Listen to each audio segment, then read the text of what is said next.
This is The Wheel Weaves, a Wheel of Time podcast with no spoilers. Welcome, listeners. I'm your host, Dani, and I'm the first-time reader who's going through this 15-book series chapter by chapter. As always, there's no spoilers past the chapter we are covering, and that means it's totally safe for first-time readers. I'm joined by my co-host, Brett, who's a longtime fan of the series, and he's acting as my tour guide on this journey. We also want to acknowledge our executive producers, Brandy and Aaron Kirkwood. In this episode, we're talking about chapters 53 and 54 of The Dragon Reborn. Yeah, so chapter 53, we have A Flow of the Spirit, and chapter 54 is Into the Stone. Yahoo! You know, this is a pretty exciting episode, not just because it's like stuff happens, but because after we finish recording this episode... I finished the book. You can go finish the book officially. Yeah. Officially. Yeah. And we only have like a couple days till the baby's here, and everything's happening, so... Yeah, we're getting it done. Yes, crunch time. Yeah, but by the time this airs, we'll have like a 1-month-old almost. That's true. So that's pretty crazy. Okay. Wow, we are good. We've never been this far ahead in anything in our lives. We are working well under pressure, which is like, you know... It's I guess something. we're pretty good at that. We're just working really hard to make sure that there were no interruptions. Because That's true. Having a newborn is hard, and we knew that, but we also didn't want to have any disruptions in our podcast. Yeah, plus, like, leaving you with only, like, 5 chapters, 6 chapters left to read. Mean. It'd be terrible to you, so... Yeah. Yeah. I wouldn't care for that. It's like, oh, action's gonna happen. Oh, you can't read for a month. Yeah, that's the worst. That would be the worst. Yeah. Also, because I am so close to having this baby... I am feeling a little bit under the weather. I have a bit of a head cold. You can probably hear it. Yeah, and that's like saying it lightly, so... Yeah, but like, it's just like fluids. It's just my sinuses.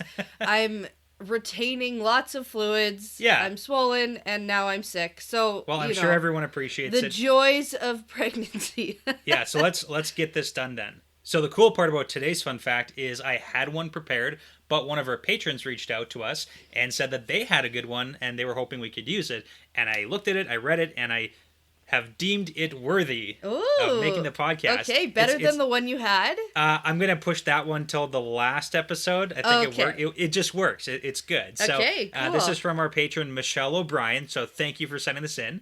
And it's about hedgehogs, because hedgehogs play a kind of important role in today's episode. Sort of, yeah. Yeah, they come up. We'll get to that. But anyway, so apparently hedgehogs were worshipped by the ancient Egyptians as a symbol of rebirth due to their hibernation. And I actually didn't know that hedgehogs hibernate. Like, I don't put a lot of thought into hedgehogs at all. No, I think that they're like cute porcupines. Yeah, and I also had no idea that they were like in Egypt. I mean, I guess that's, I guess so. Again, I don't think about hedgehogs very often. But turns out that there's 2 species of hedgehogs that were known to the ancient Egyptians, which they figured out based on how they were represented in the form of amulets in their culture. And there was the desert hedgehog and the long-eared hedgehog. Okay. So there you go. Fun facts about hedgehogs. So, awesome.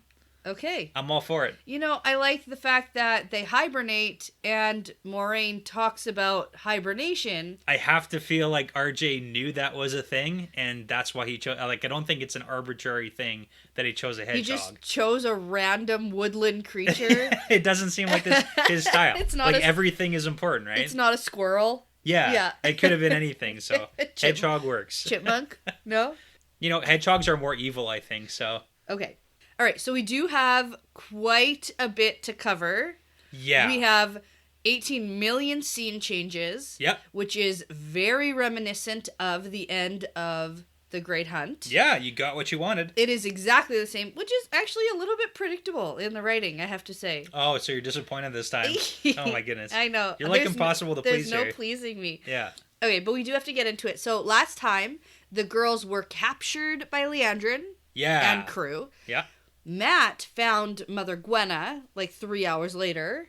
Yes, he did. And he wants to go save them. Yep. Tom is near death, not doing well. Moraine and Lan are planning to go to the stone, and Rand is in Tyr. He's doing something. He's just like wandering around. He is. We really don't, and we still don't know. Nope. Like, we don't know what he's been doing. We still have literally no idea what he's been doing. He's like snooping around. He's being real sneaky. Sneaky guy. Coming up with a plan. Yeah. Which is like a non-plan. Okay, but anyway, like, let's talk about this chapter, because this is all... Okay, yeah, this is chapter different is than pretty next. quick, and then we get into the action. 54 is the action. 53 is like the... Yeah, okay. Okay, so a flow of the spirit, and we have the wolf picture. Yeah. Okay. So this is a Perrin perspective. He has been working with the blacksmith for the last little while. We're not really sure how long it's been. A day, a couple days. Seems like a couple days, yeah. Yeah. And so he's been doing some really good work, making some pretty fancy iron metal works. Yeah, good summary. Yeah. Yeah, for some rich guy. And well, not for the High Lords, though. Not for the High Lords, because he would never want something he made to get into the hands of a Forsaken. Yeah, like, okay. Okay, Perrin. So, Fael has been following him around and watching him work, and that makes him surprised. Yeah, for some reason. Uncomfortable. Can't figure out why he's feeling some kind of way about her. Right. It's a mystery. So, Fael and Perrin are walking back to the inn, and when they get there, they run into Lan and Moraine. And Moraine says, Rand is in Tyr. But you missed something. Oh, what? Perrin almost slips up and calls her Fael. Oh. He starts to, but catches himself. Oh, phew. Yeah. We wouldn't want to respect anything about her. Yeah. Yeah. Plus, she does think, have you ever thought about wearing a beard? Oh, yeah. Yeah, oh, do you remember that whole Egwene's dream? And she was like, ha, Perrin with a beard. What? Yeah. But that was the thing. This reminds me of the whole RJ with a hat. Yeah, but it's important to note that, like, he currently does not have facial hair. Yeah. Like, Two Rivers, so boys. They shave. Even in the midst of all this turmoil. Gotta find time for shaving. Gotta find time for shaving. Yeah. I mean, why not? Absolutely. All this running around, escaping the Dark One and the Forsaken. And sometimes I can't summon the courage to, like, use my electric buzzer. Yeah. Not the courage. The courage, the energy. It's not courage. I'm going to say energy for sure. You're just lazy. Yeah. I don't know why courage came to mind, but it's definitely not that. Yeah. Anyways, but yeah. So no beard, but... Huh? Yes. Okay. Yes. Okay. So Perrin says, oh, are you sure Rand is here? Nothing weird has been happening here. But turns out a bunch of weird stuff has been happening here. Bunch of stuff. So marriages and a kid falling from a balcony but not getting hurt. Something about someone from Mayenne. Okay, so this is really important. This little segment, we've heard of this before. Okay. So the first of Mayenne. Yeah. We've heard of her. Sure. She's the one who Daman was supposed to be contracted to possibly go and take from Mayenne and bring to Ilion. Oh. That was the person he suspected was like who he was supposed to transport. Okay. Yeah. If he was actually supposed to transport anyone. Exactly. It seemed like a big trap. It did, but it is interesting that now it seems like that person, that woman, is in fact here in Tyr now. She's in Tyr. So she's a guest of some kind, but she's acting and saying weird things. It kind of sounds like a guest/hostage situation. Yeah. Because if you're threatening that, like, I'm going to burn all my ships before I let one Terran country lord, like, set foot in Mayenne, which is funny because previously I think I called Mayenne an island. It's not. It's like on a peninsula, but it's basically blocked off by natural. If you look at the map, like it's kind of island. It's a peninsula. It's not an island. It's island-esque. Yeah, because like it doesn't seem like you can get there very easily by land, so it's kind of shut off. Okay, but the weird thing is, she has just agreed to let Tyr into Mayenne or something.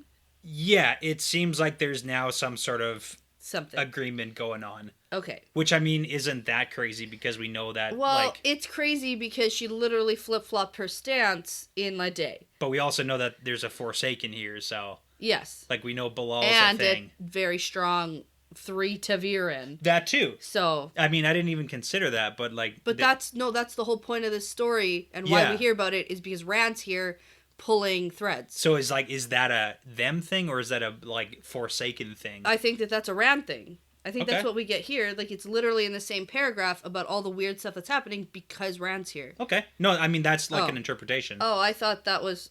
I mean, it could be. That's what Lan's saying. Okay. It does seem like that's what they're saying, but like we have no idea if that's why. Okay. All right. Like, there's multiple reasons she could have flipped her, decision. Okay, fine. All right. So, Perrin admits that he did dream of Rand last night, and then Fail confirms that she had the same dream and is super weirded out about it. But Moraine says that she has heard of the same dream being spoken of all over, and there are some whisperings about the Dragon Reborn. Yeah. Not the false dragon, not a false dragon, the Dragon Reborn. Well, I mean, that's because it's all central to Tyr and Kalendor, so, like, this whole sword thing's a big deal. It is a big deal. Big deal. Yes. So she tells them that her and Lan will deal with Balal tonight. What? And Perrin and Loyal and Fail are to head north to Tar Valon, where they will be safest. Yeah. And it's very interesting. There's not a lot of protesting.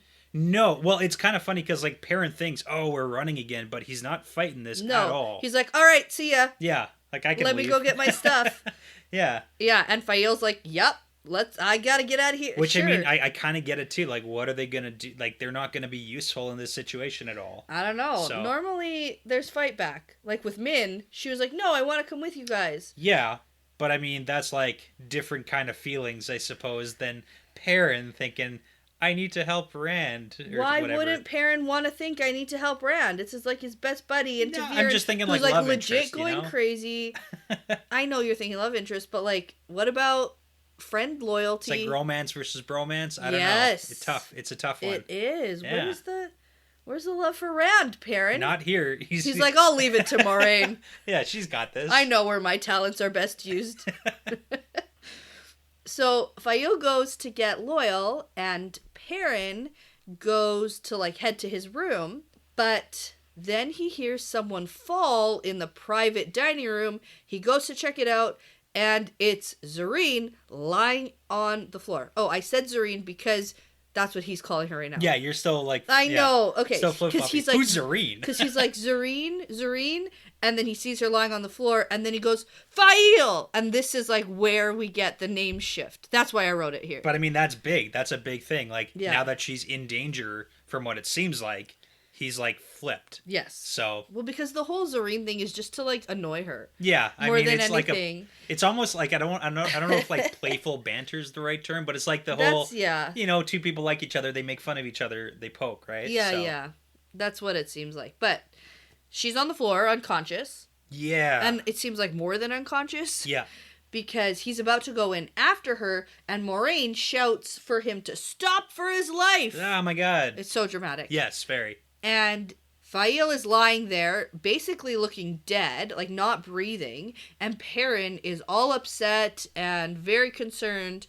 Moraine is figuring out what happened, and it turns out Fael picked up a little wooden hedgehog which still has the residues of the weaves of pure spirit. Yeah, so a whole bunch of stuff happens in these like 2 paragraphs. Yeah. To kind of like figure out what happened. So Fael darts ahead of the crew to go find Loyal first. Yeah. Which is why she's eager to leave. Yeah, she's eager to leave. So she goes into the room, picks up the hedgehog, and that like somehow activates it or whatever. It triggers it. Yeah, because she got to it. And it's important to note that for Perrin, he stops at the door, but he opens the door with a hand, and after Moraine says stop, when he pulls his hand back, he frowns and works it because it's as if it was tingling sharply, like he had struck his elbow. Banged his elbow. Like his hand went to sleep, basically, because as crossing the threshold of the room, his hand went to sleep. Right. So yeah, so that's why the whole, like, once you cross the whatever radius this has an effect, you're gonna, like, go to sleep too. Yes. And it's much more than just going to sleep. Because we also get, like, a little bit later on, that this is a terangrial studied last by... Yes. None other than last Dreamer of the White Tower... Corianin Nadil. Yeah. That's right. And it was on the list of stolen terangrial. Right. And this is a trap meant for Moraine. Yeah. So it's interesting that the Black Aja, who are so concerned with the girls... Yeah. And doing something... No, Moraine is here. Yeah, it's and like are trying to stop her from meddling. They know she's here. They know where she is. They know how to set a trap for her. Like, there's a lot of information they know. Yes. Yeah. So Lan brings the innkeeper to the dining room, and Moraine yells at him. There wasn't supposed to be anyone else in this room, And he let 2 ladies in here to leave her a present. Yeah, so I have a question. Do you think it was like Leandrin and Rihanna? Because those were like the 2 main ones we saw Probably with the girls? not. Or just 2 other ones? These are 2 other ones. Okay, and then second follow-up question. Yeah. Do you think that this whole innkeeper situation is similar to the whole Jewelin situation where he did something but not necessarily because he wanted to, but because he was like twisted to do it? Or do you think it's just him being an idiot? I think that this is just him being kind of a dummy. And they're like, oh, a present, that's nice. Go, this is their room. Yeah, maybe. Okay, it could be like just an ignorance thing. That's what I felt, because with Sandar, he, from like, even when Leandrin was there with her hands in his hair, he was saying like, I didn't want to, but they made me. Like he felt that he was forced into doing something. And here it doesn't look like there's pushback. He's just like, it's a gift. Like, it was a cute little hedgehog. Yeah, sorry about that. They just wanted to leave a surprise for you. That sounded nice. Okay. So like, that makes sense. Yeah, and there's no like, they forced me. Like there's none of that, right? Like so Perrin is super worried about Fael, and Moiraine says that she is sleeping, but not normal sleeping. Hibernation sleeping. Yep, like a bear in winter. Except worse than that, because her body is here, but her spirit is not. Yeah. And then she tells Perrin about the Terangrial, and about the Dreamers, and the world of dreams, and how dreaming is a thing of spirit, which has never really, or she's never really studied it before. Yeah, she's got nothing to do with it. Like, she doesn't seem to be able to do it, so, like, why put so much effort in studying it? Yeah, and then Perrin wonders if this is like the wolf dreams. So this is an important thing, too, because in the description, Moiraine does give us some sort of new information. She says all of her is inside the dream, so, like, all of her, but a dreamer only sends part of themselves. Yeah. So it's almost like with the whole Perrin and Egwene thing, a part of them goes not entirely. And this makes a lot more sense once we get the whole Hopper deal. Right. Yeah. Because Hopper is entirely there. Yeah. Yeah. Hopper's and that's the whole, like, maybe she'll live on entirely in the dream, kind of like Hopper. Kind of like Hopper. We don't know. So okay. So I think that this is really good thinking on Perrin's side of things. This dream world seems like the dream world that I go to. Oh, weird. Wolf dreams. That sounds like this place. So yeah. So Perrin says he won't leave her, but if he enters the room, he'll be brought into the trap as well. And Moiraine says that she's got to go with Lan now, and Perrin can do whatever the fuck he wants. I mean, this is huge. She makes a decision here, and it is not to stay with Perrin and help him. She's like, go to the tower, get sucked into the dream world to save this girl. Yeah. I really don't care what you do. I have stuff to do. See ya. But I mean, that's big for, like, Moiraine picking sides, basically, at this point. Yeah, well, right? I think that her side has always been, I'm gonna fight the Forsaken and the Dark One. But it's like more. It's also like, I'm gonna go fight Bilal too. But it's also like, if Perrin chooses to go into this, like, she is hands off at this point. Yeah. So I mean, that's in my mind, that's pretty big. Well, she can't just like rescue these farm boys forever. Yeah, I mean, she's got to let them like figure it out. Yeah. But, yeah. He knows the dangers, and she's got shit to do. Fael is like, whatever. She's on the floor, so. Yeah. Yeah. As long as it's not me. Yeah. Basically. So Moiraine and Lan leave, and then Loyal comes down and asks what's going on. So Perrin tells him, and Loyal gets like super pissed off. Like, he really likes Fael, and he's like, oh no, she's so free. She can't be trapped. Yeah, we get another one of the references to like Ogier being like terrible enemies to fight. Yeah. Like, don't piss off an Ogier. Don't piss off an Ogier. His ears lay back. Yeah. Yeah. Like he's mad like a cat. Like a cat. Yeah. That is what cat ears do. Yeah. If he had a tail, I bet it would be flicking. Oh, yeah. Yeah. Yeah. Oh, yeah. Really aggressively. Really I know people can't see my hand motions, but I'm doing it. Yeah. Yeah. Okay. So Perrin asks Loyal if he will watch his back while he tries to help her, and Loyal says that no one will get to him as long as he is living. I believe it. Oh, yeah. Yeah, I believe he'll fight to the death here. Well, even that time with Rand when he fought the Trollocs. Yeah, he like manhandled a Trolloc and like broke its neck or something. Yeah, and then felt bad about it after. Yeah, but like he's a big dude, so. Yep. He's a good fighter. Yep. Even though he doesn't really want to be. No, he'd be better with some training. He's gentle until you like threaten his friends. Yeah, could you imagine like a Ogier, like loyal, but with training from like land to be a fighter? Cool. Oh man. Cool. That'd be pretty badass. Let's get some fan fiction. Some badass Ogier fighters. Oh man, okay. Anyways, yeah, Okay. Let's keep going. So Perrin runs into the room, jumps to touch Fael, and is immediately transported to the dream world, and he knows right away this is the same as his wolf dreams. Makes sense. So we get a note that he has his hammer here and not his axe, and then he sees Hopper right away, who calls him a fool for coming back and tells him that evil things walk in the dreams. Yeah. Well, we know that the We know Forsaken that, yeah. are out and about. So. And then also, like, the Black Azure, clearly using it. Yeah, and yeah. So there's lots going on right now. So Perrin says he has to find Fael, and then he feels a shifting inside and looks down, and now he's a wolf. Yeah, go Perrin. He's a big wolf. A big wolf. So Okay. I have a question because, well, it's not really a question. It's kind of like a connecting dots here. Yeah. Hopper, at this moment, says to Perrin, "You are here too strongly." Yes. And linking that to what Moiraine said about, like, all of Fael is in the dream.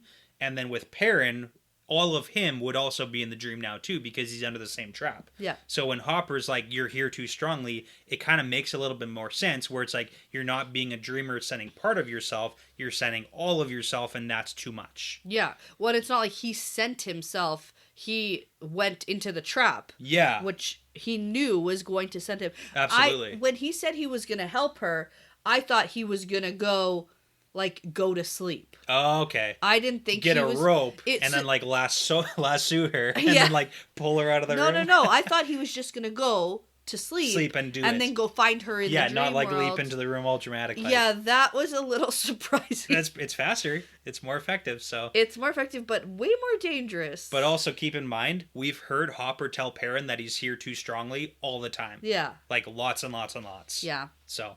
Okay. Because he also says, "You will surely die." Yes. Which is bad. That is bad, which would make sense why Hopper keeps kicking him out of the dream. Yeah. When he's like, "You're here too strongly, go away." Yeah, but then Perrin says that if he does not free the Falcon, then he doesn't even care if he dies. This is pretty emotional, too. And like, Hopper I like says, "Then we hunt." Brother. And off they go.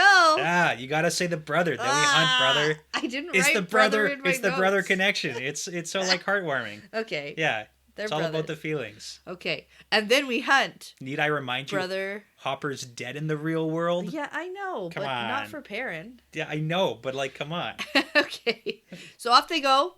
That's the end of this chapter. Yeah. And now we get into the good stuff. Although Yes. that was pretty good.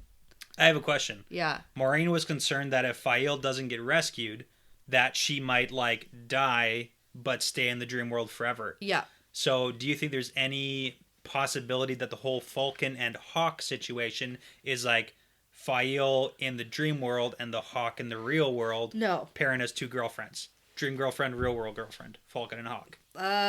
Too complicated a question. Pass. Okay. Pass. All right.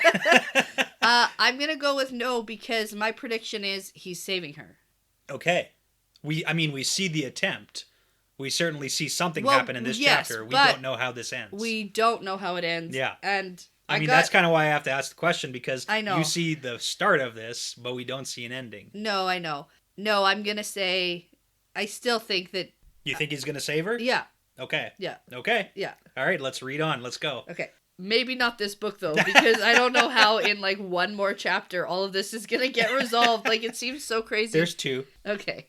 So, chapter 54 is called Into the Stone, and we get a dice picture. Yeah. So, we get a matte point of view to start with. To start, there's flip-flop, flip-flop. Flip-flop, flip-flop. But he's on the rooftops at nighttime heading towards the stone. Yeah, this is great. And I went, oh! Where's the Aiel? Oh, because he's okay. hopping around on the rooftops, Yeah, and I gotta know love the that's roofs. where they're hiding.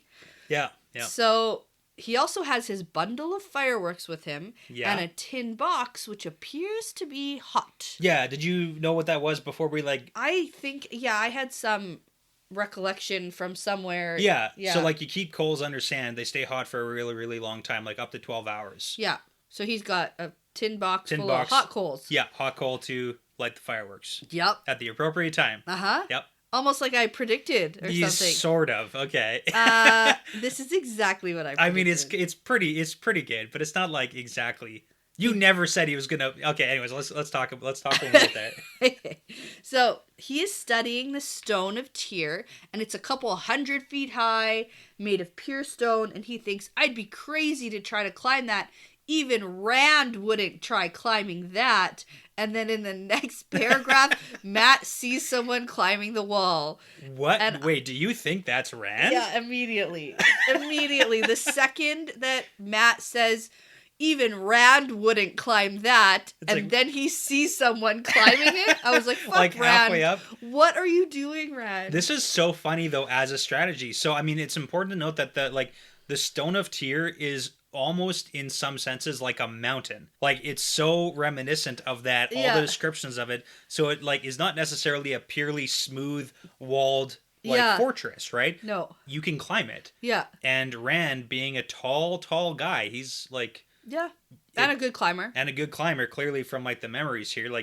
It's not the worst plan. It's not great. But it actually kind of reminded me of Game of Thrones, the wildlings climbing the wall. Okay. Yeah.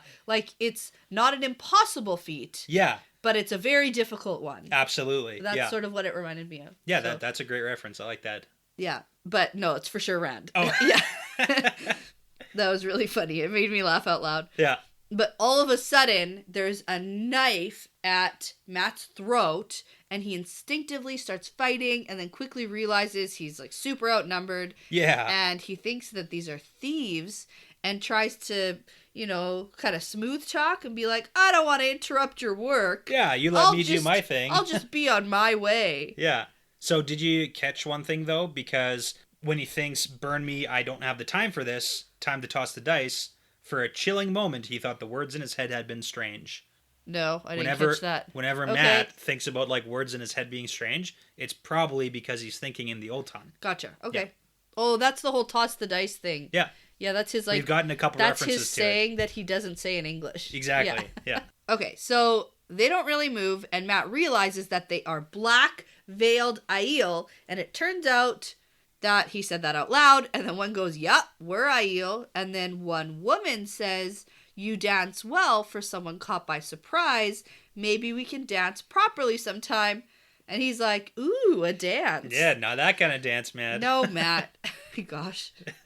So they ask Matt what he's doing, and they have been watching him and want to know why he is studying the stone. Okay, before we get to that, one other little tidbit. Again, I think I referenced this a couple episodes ago. Matt catches himself humming to himself and then promptly stops once he realizes it. Yeah, that's not the first time that's happened. Yeah, it happens quite often. Okay. Okay, let's continue. Okay. Sorry, I just want to point that out. No, that's okay. So then another voice says that he was expecting thieves up here, not Aiel, and it's frickin' Julin Sandar. It's so funny because get out of here. What are you doing here? No, what are you doing here? And then Julin pops out. What are you doing here? Both doing here? Yeah. And so the Aiel ask him the same question, and he's like, well, it appears I'm caught. I did a thing today that I feel uncomfortable about, but he seems confused. Yeah, the small voice in his head telling him that he should have done it, but also that he shouldn't have. Yeah. And so it turns out one of the Aiel is Ruark. Oh my god, it's Ruark. Great. And then he tells Sandar that he won't harm him or anyone in his city. And then Sandar's super confused. He's like, well, then why are you here? Yeah. What else do Aiel do other than fight and that's it? And we kind of know that they're here for either Perrin or Egwene and the girls or because of both of them. They all told all the Aiel, Tyr's the place to be. We're going to Tyr. Yeah. And so, literally everyone's in Tyr. Well, and I mean, we're going to get, notice here that Gaul's here, and we know that Gaul met Perrin, and Perrin literally told him, yo, you got to look for the dude you're looking for in Tyr. That's where he is. We're headed there, so. Yeah. And we assume since Perrin got there essentially cross-country after Ilion, that the Aiel are much faster. Probably a little bit. That makes sense to me. So. Yeah. So Ruark says that they came for the stone and then asks Matt again what is he up to? Yeah, this is like not the and time then Matt's like, oh, just out for a walk in the moonlight.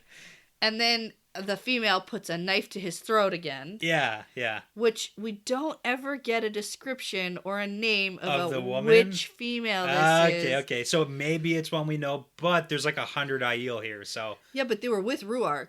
Yeah, that's true. So, I don't know. I just wanted it to be someone combo. I know. But it is funny that like this Aiel woman thinks that it's funny when Matt pushes the spear point away from his throat. It's like Aiel humor. Gotta love it. Oh, I keep calling it a knife. It's obviously a spear. Yeah, it's a spear. Yeah. Okay.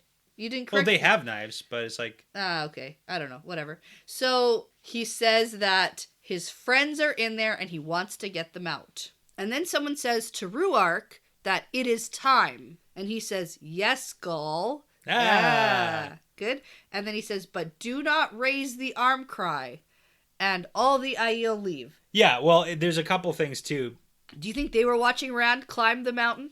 Maybe. I mean, it's not like a lot gets past Aiel. And now it's time because he got in? He got in, so it's like, now we go? Yeah. Yeah, so that would be pretty cool. Because who else would be scaling the freaking... Well, they also... they don't necessarily know who Rand... Like, they don't know who Rand is. No. Like, there's no connection there yet for us. But if they've been stalking on roofs... Yeah. Looking, they've probably seen Rand. Maybe. Stalking around, who looks like an Aiel. Do you think there was like a Rand interaction kind of like with what Matt has here? Like a similar, like where they catch Rand sneaking around. No. And they're like, what are you doing? I think they're just observing. Okay, they're observing. Okay. Yeah, unless Rand was on rooftops. Yeah, we have no idea what's Rand's been doing. Literally no idea. Question though. Yep. And while you were reading, like, we obviously know it doesn't really pan out this way, but as you were reading, when Matt's like, well, I'm going to go alone unless you guys are going to help me, did you for like a minute think that maybe Matt was going to team up with the Aiel? No. Some fun combination duo? Nope. Oh, okay. Nope.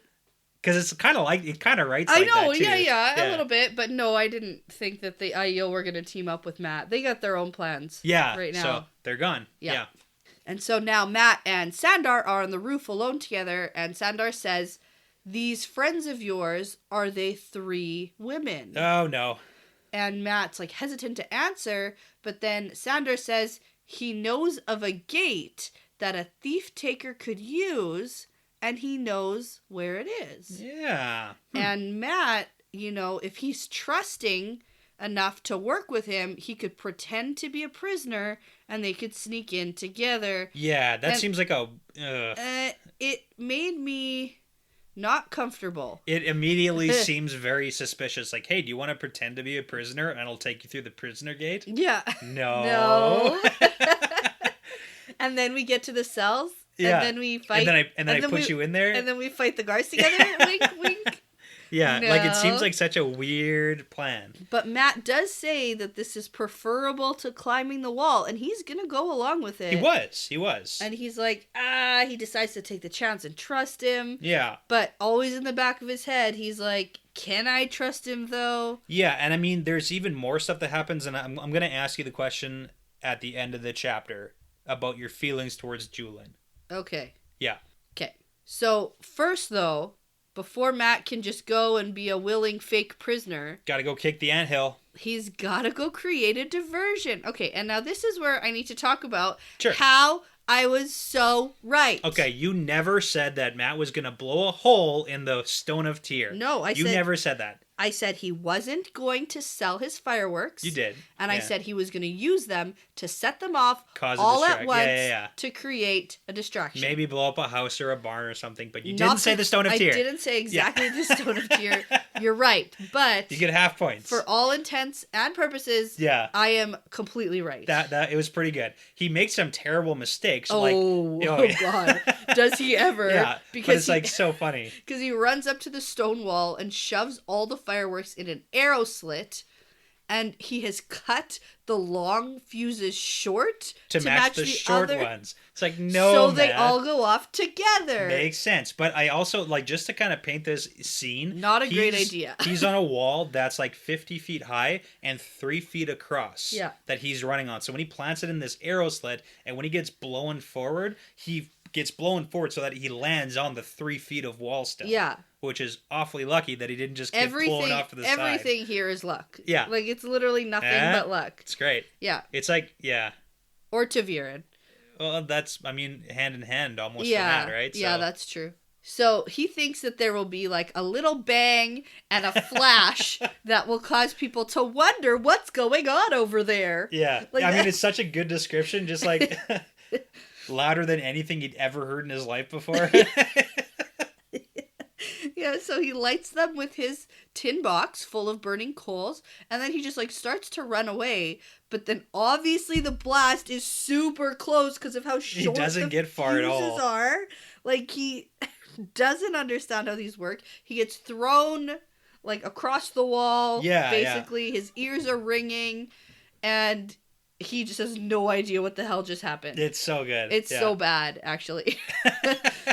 So he recovers a little bit, and he looks back and sees that the arrow slit is now like a hole in the side of the wall. Yeah, and here we go. He's super confused, and he just invented explosives. Basically was what happened. Yeah, that's kind of what happened. Yeah. But I mean, that's huge. It's also important to note that we know that like the Stone of Tyr was probably built by like Aes Sedai, and fireworks or explosives can still break that down. Yeah. Like, I mean, it's important that it's not like an impenetrable, invincible thing. Well, yeah, because realistically, they use stone from the earth to build it. And then they, like, magically do something. Yeah, but it's still just stone from the earth. Yeah. Created into a wall that can be blown up. Okay, so, I mean, we could go off into predictions about this whole, like, Matt just kind of invented... Explosives. Dynamite, I don't know what you want to call it. Exactly, yeah. Is that going to be Wile E. important? Coyote style. Is he ever going to remember that he did that and, like, piece it together again? That, like, Maybe. he seems confused that even happened. Like, he doesn't get it that... No, he doesn't. The fireworks are why there's a hole in the wall. I guess we'll see if we ever see Aludra again. Oh, yeah, because she gave them to him, so... He's been pretty obsessed with these fireworks. I don't think he's just going to drop the idea of learning about fireworks. He's like a little rascal. So, yeah. Rascal. So Matt has a decision to make here, because he can either head back towards where Sandor is waiting and hope that this guy he just met, who like knows about his friends being prisoners, is trustworthy. Yeah, like no. Yeah, or he can go back to where the fireworks just busted a man-sized hole in the impenetrable Stone of Tyr. Here we go.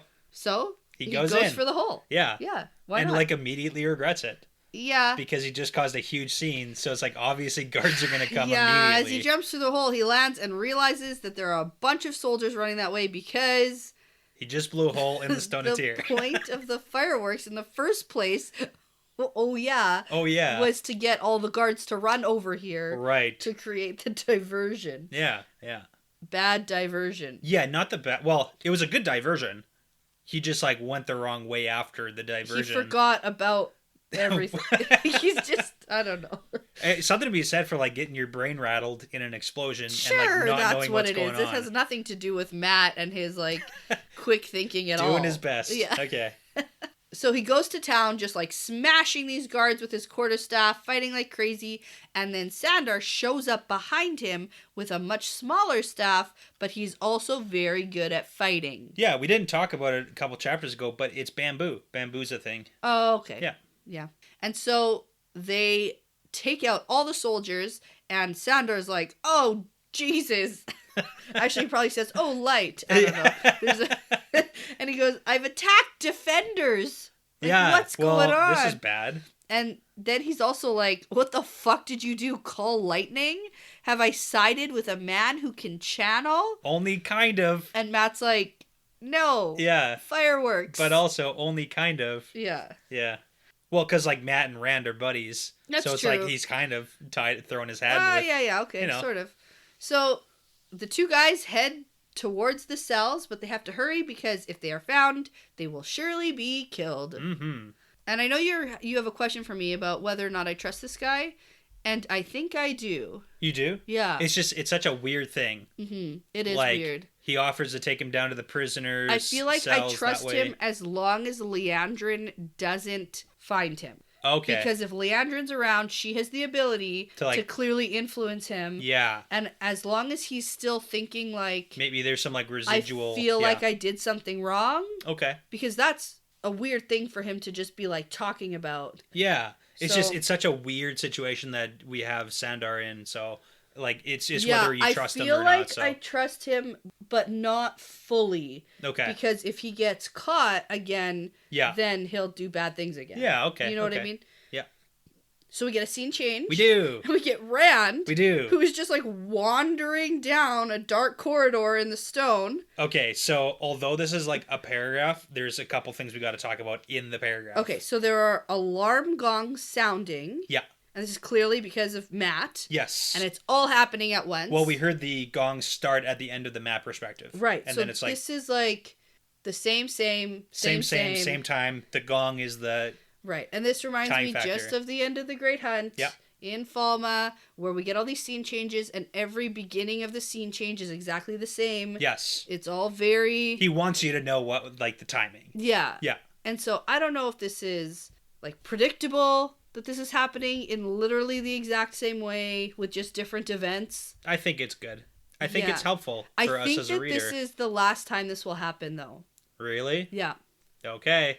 Good prediction, Danny. Yeah, no. Yeah. Well, I do. I think because, I mean, I think that after the third book, yeah, things are going to start not getting completely wrapped up by the end. Okay, with like such a neat little... Like in book 4, I think that things and the writing might change a little bit. That's a big prediction. Because, I mean, like the further you get in series, I think that writing styles will slightly shift. Okay, to like bigger overarching problems versus like book by book problems. Maybe. Okay. Yeah, I just feel that way. Okay.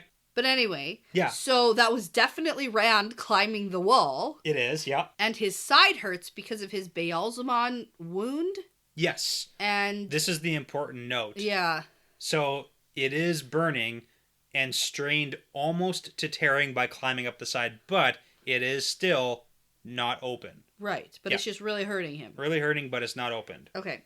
And he's feeling pretty good because he thinks that this is all about to be over, and he's so close to Kalendor now. Yeah, he's got a totally normal, non-crazy smile fixed on his face. Yeah. It's a normal smile. Normal. Yeah. Okay. So it will all finish at last, one way or another. All the dreams and the taunting and baiting and hunting will all be over, and he laughs to himself. Totally normal. Like a crazy. Not crazy laughing to himself as he runs down the dark hallway. Like a crazy. He's not. No way. These are all normal things he's doing. So, okay. And then we get a scene change. Yeah. Do you have anything to like tie up this whole rant? Like, how's he doing? Not good. Not so good. Okay. But that's okay. Okay. At least he's not just like... Totally sane Rand. Yeah, I don't know. Okay, so we get a scene change to Egwene. Yes. And she is just waking up for the first time since being captured. Yeah, not dead. Hey. Yeah, good. That's good. And she had dreamed of Matt and Rand, and then it all sort of comes back to her, and she screams about not being collared. And then she sort of like leans up against a wall, and Nynaeve and Elaine are there, who are looking beat up, and that's not very comforting for her. Yeah. And she thinks at least she's not alone, and at least she's not collared. Yes. Okay. So that's something. I mean, you had a crazy prediction where you're thinking like maybe the Shan Chan are somehow involved. Yeah. There's no collars on them here, so... No, there is not. But... No. Yeah, there is an interesting like little tidbit I didn't think the Shanchan were involved in this with the girls. Oh, I thought maybe I think that's what I thought you might have meant. No. I don't know. Okay. Anyways, but the interesting part about the whole message scratched on the wall where it's like it says the light have mercy and let me die. Yeah. It's just like this whole big thing where it's like, is this just a regular prison cell where like, you know, prisoners go, or is this like an Aes Sedai specific cell where there have been other Aes Sedai who we know that, well, we kind of are thinking that are being bought and, you know, converted basically by the Murdral. We kind of have heard that that's a thing, who's buying Aes Sedai.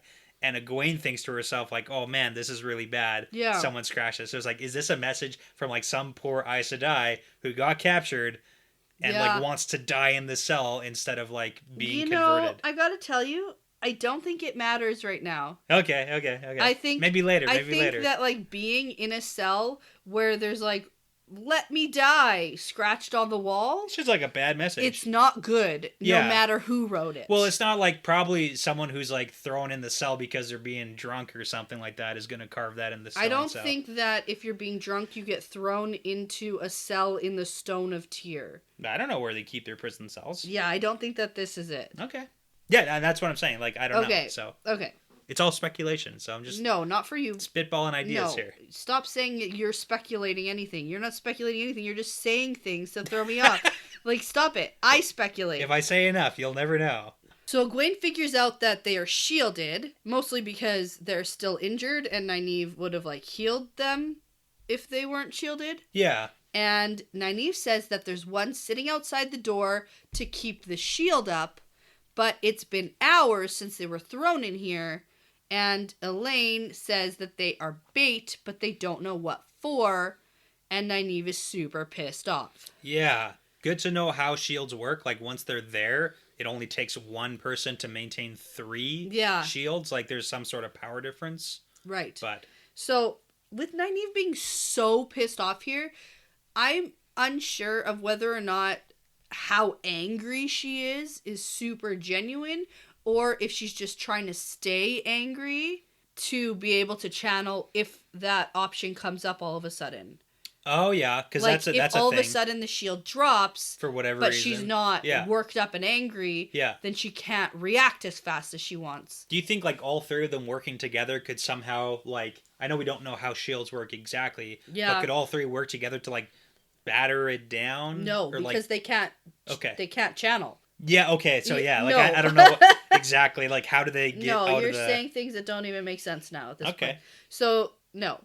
But I think that Nynaeve is keeping herself worked up. That's what it felt like to me. Yeah. Like, how angry she is at being just, like, left alone. We've kind of seen her do that, like, she works her own anger. Yes, exactly. So push the anger button. Right. So, Egwene says she thinks that Rand is here, and that's who they are bait for. It's a good guess. Yeah. And so he's coming for Kalendor, and she wonders why she dreamed of Matt and of Perrin as a wolf. Yeah, I wonder why. Yeah, it's because they're here. He's currently doing stuff as a wolf. Right. And so Egwene is trying to be positive, but is like, well, we outsmarted the Seanchan, and we can best Liandrin.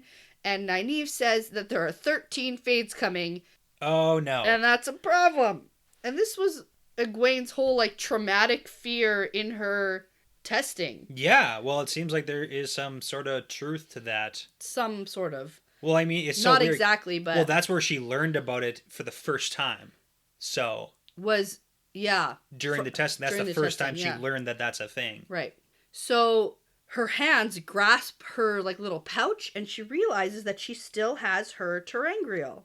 And Elaine says, oh, I hope Rand can come save us, or something, which is annoying. But... I think that Elaine just wants Rand to come save her. Yeah.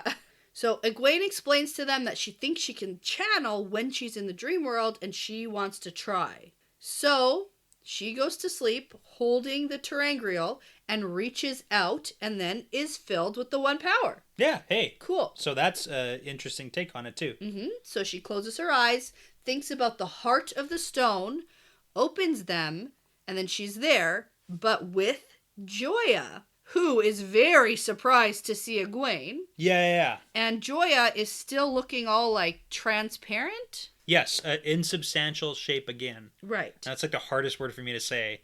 Took me, like, 8 tries the last time. I know. Insubstantial. Yes. Yes. And I think that's probably because I think I've worked it out now. Okay, what do you think? I think it's because they're using a terangrial to be there, and she doesn't have a natural ability so that would to walk in the dream world. Gotcha, so that would make Egwene able to be more, like, solid as a form. Yes. Versus using a terangrial and not having the talent, so, yes. Okay. Yes. I like your theory. Okay. So she tells Egwene that, you know, she's supposed to be shielded, and before she can do anything else, Egwene weaves spirit so that Joya is shielded, and then air so that she is held. And she can do 2 flows at once. Yeah. Easily. Yes. And so Joya has fear in her eyes and figures out that Egwene has a terangrial that escaped them and doesn't require the power. Ah. So that's interesting. Yeah.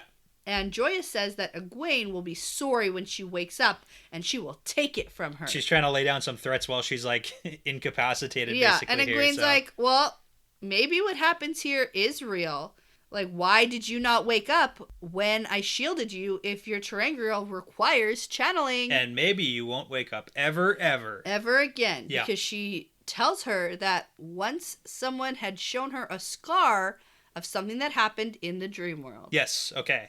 So Joya clearly has no concept of what this place is. Yeah. It's good to know that Egwene's, like, better. She's, like, better at it. She's better at doing this stuff than it seems like these Aes Sedai are. Oh, yeah. It's great. So Egwene wishes that she was cruel enough to kill her. And I a little bit wish that, too. Okay, so here's the thing. So she sets the weave so that she's, like, beating Joya. Yes. She's, like, beating her, and then she's going to leave. She gives her a little punch to her side. But she sets a weave so that it's like a repeated beating. Yeah. And it doesn't stop ever. Yeah. But then before she leaves, she stops that weave from, like, torturing her, basically. Yeah.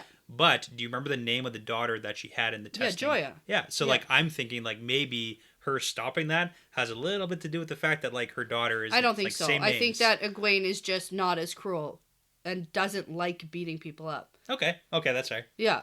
There's like the there name is connection. there is the name connection, which I do think has some importance at some point, but I don't think that's why. Okay. I think that if this was any of them, she would do the same? She would do the same. Gotcha. 100%. Well, what is it? I can't even remember the Shanshan that she, like, jumped on after and started punching her. Rena? With the water pitcher? Yeah, was it Rena? Yeah. Like, beating her with it? Yeah. And then Nynaeve had to, like, pull her off or something. Yeah. But, no. So, Egwene tells her, though, that if Joya ever tries to beat her up again, she'll return her here and make sure that she never wakes up. Ooh. It's, like, super badass. Yeah. And Egwene has, like, super leveled up and can channel all these flows at once, and she can tie them off and leave them there. That's pretty cool. That's impressive. Yeah. So she unravels one of the weavings, like the one that's beating her. Yeah. Because she says, I'm not like you. I don't enjoy this. But I'm going to have to learn to just cut throats. Yeah. It's like, okay, laying down the threats here, too. Yeah. And then Egwene... Like, she takes it as, like, oh my god, are you going to kill me right now? But she doesn't, but... Yeah, and then Egwene just, like, leaves her there, held and shielded, and she is off to find the cells. Hey. So that's pretty solid. Yeah. Like, she did it. But now it's just a question of, like, what else can you do? What can she do? Because Joya is clearly... She's in the dream world, with a terangrial. Yeah. But will she be able to see... Because it's... Amiko is guarding the cells. Right. So... Yeah, I'm not quite sure exactly how that's going to work. Yeah. But I bet we find out. Maybe. Maybe. Yeah, okay. Okay, so scene change to Perrin, but I also put in brackets Young Bull. Yeah. Because that's clearly who this is. It is, yeah, definitely. Yeah. And so... Well, because he's doing stuff. Yeah. So he's still dreaming, and he's, like, still a wolf. Yeah. Sort of. But he's killing men, like defender soldiers. So maybe. Here's the thing. So he's clearly in the dream world. These soldiers... are guarding a door. But are also they seem very confused as to, like, why they're there, too. Okay. So it kind of seems... You remember how when the Tar Valon guy was pulled into the dream with Baalzamon, and one dude was like, I'm in Tyr. Yeah. So it kind of seems like these guards may have been, like, pulled into the dream world somehow, which would make sense why they're, like, confused why they're there. Yeah. Okay. That's, like, the best explanation of what we know. Yeah, well, because they're clearly guarding this door. Who, like, we know that Fael is behind this door. Behind it, yeah. So, yeah. And then I also have just a little bit of a side note here about how, like, this is one of the ways you get into the impossible to get into place, and that's dreams. Through the dreams. Remember at the beginning of the book when I was like, oh, a bunch of, like, they can get into Kalandor, this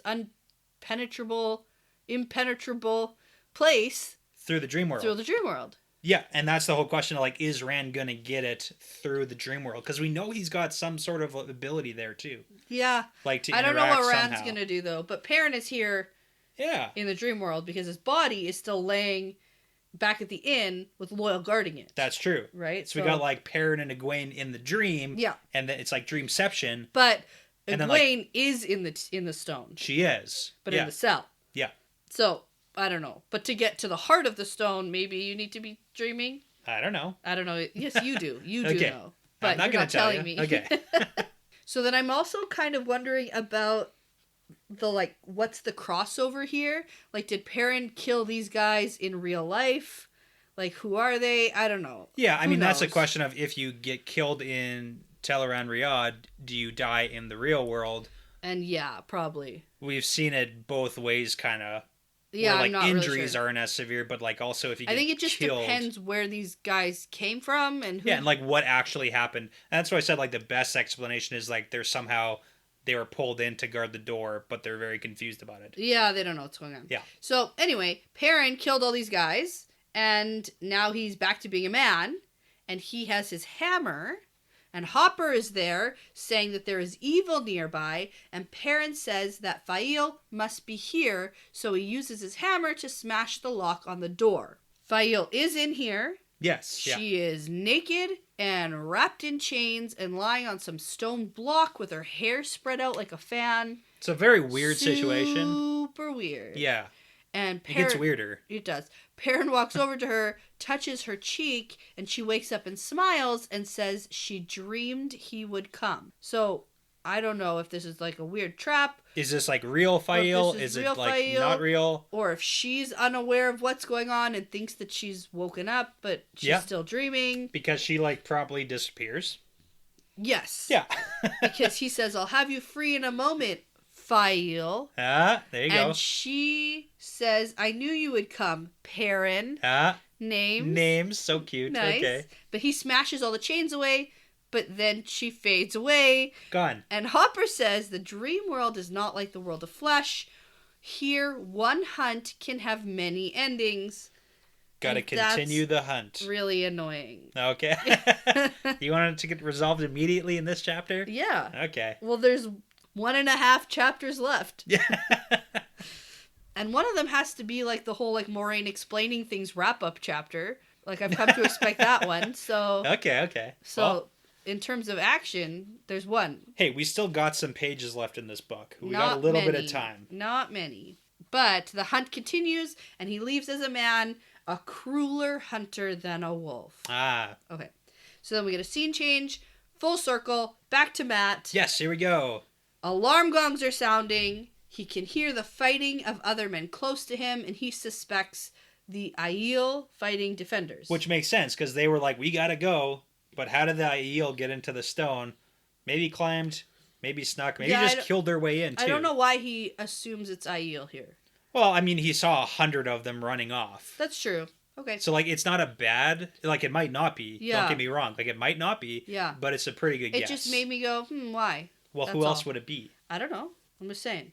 Okay. Well, I mean, if you're going to say that, you got to give me something. I don't know. Okay. Okay. So Matt is fighting one guy right now, and he's a really good swordsman. And Matt is having more of a difficult time fighting him. Yeah. And he wonders if this is one of the High Lords because he's dressed kind of fancy. That makes sense. And we get that this is not the first man Matt has fought that is dressed like this, but he is certainly the best fighter. So is Matt just like running through the stone killing High Lords? How many other High Lords has Matt killed tonight? Okay, that's a good question. A lot, it seems like. Well, you know, they seem expendable. Yikes. At least for a few of them, so. Yikes. So Matt calls out to Sandar and says, like, can you make it past me? And he's like, no, your stupid staff is way too big. Okay, but you also got to talk about the whole, like, thief catcher versus thief taker. Oh, I actually don't have to talk about that? Oh, you have to. There Okay. seems to be a thing, because Julian refers to himself as a thief catcher, and everybody else is calling him a thief taker, and he doesn't like that very much. Well, that's because thief takers are from Andor, and thief catchers are from Tyr, and it just seems like a... Oh, just like a cultural semantics, difference? yeah. Okay. No, like, big thing? No. Okay. Okay. I really didn't think... There's a reason I said we don't need to talk about it. Well, it's like okay, that's fair. I don't think it matters. So let's talk about the High Lord. He has a name. He does have a name because... Oh, well, you forgot about the whole Matt's stupid big staff, and he'll lose momentum if he moves over. Yeah. So the guy Matt is fighting calls himself High Lord Darlin.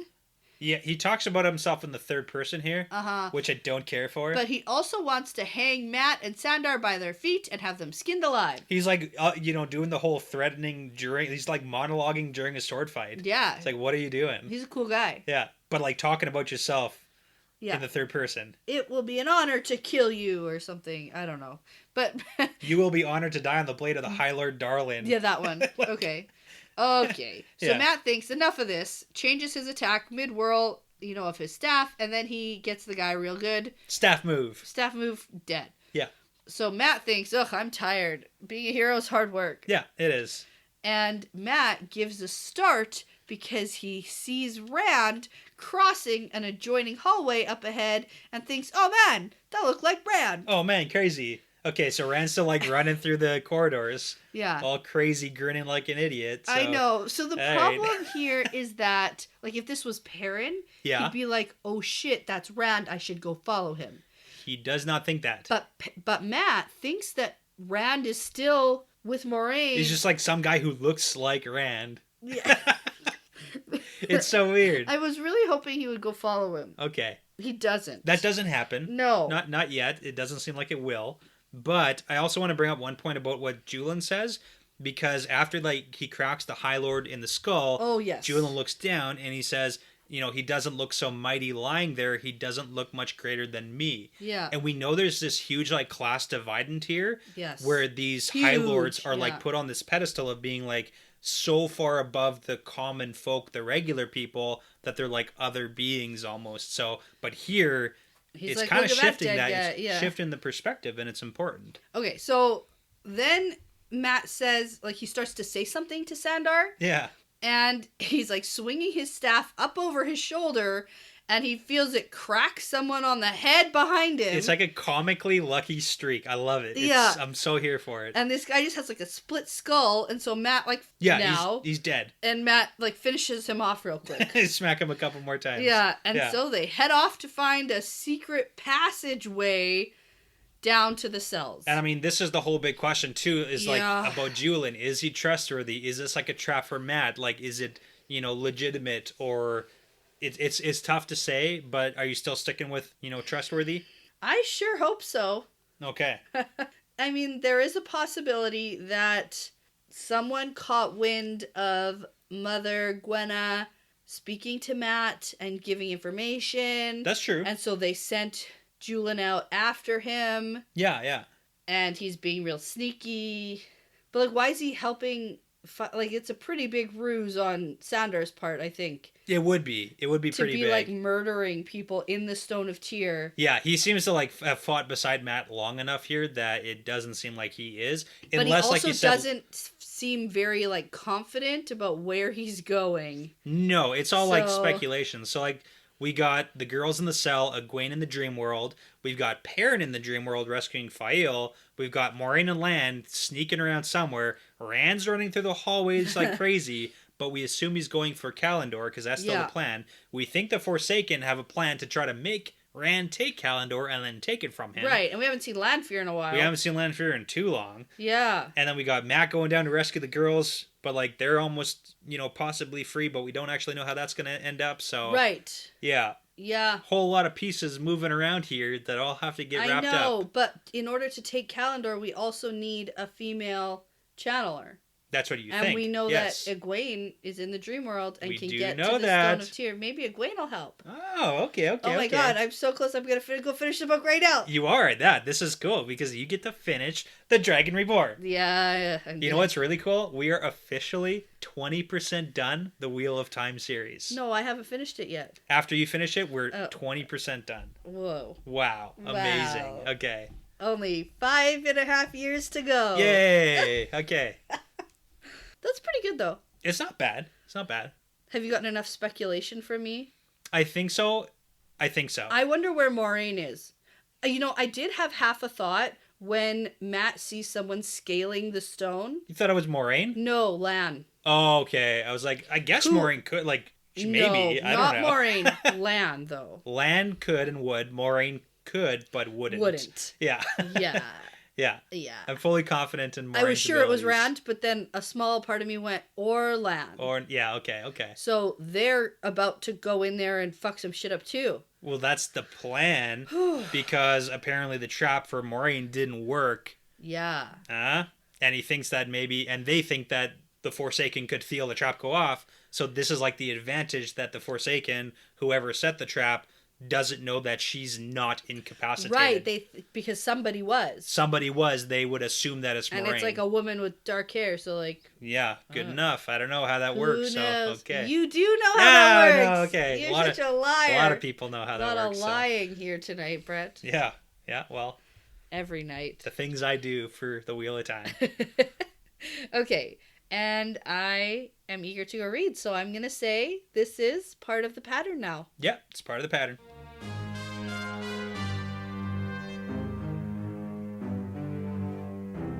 Thank you for listening to this episode. The Wheel Weaves is hosted by Dani and Brett, produced by Dani and Brett, with Vince Lewick, Derek Benton, Michelle O'Brien, Moltude, Benjamin, Passion Socks, and Mozyme, with music by Audionautics.com.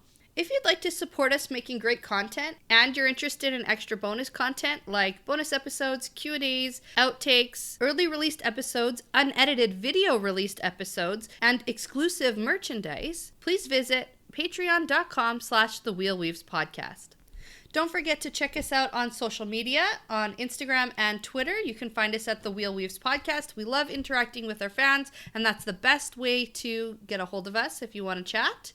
Also, you can join the conversation with other Wheel of Time fans with Brett and myself over at our Discord channel for spoiler-free and spoiler-full content. Don't forget to rate, comment, and subscribe, and feel free to tell a friend about us because referrals really are the very best compliment. Thanks again for listening, and this really is part of the pattern now.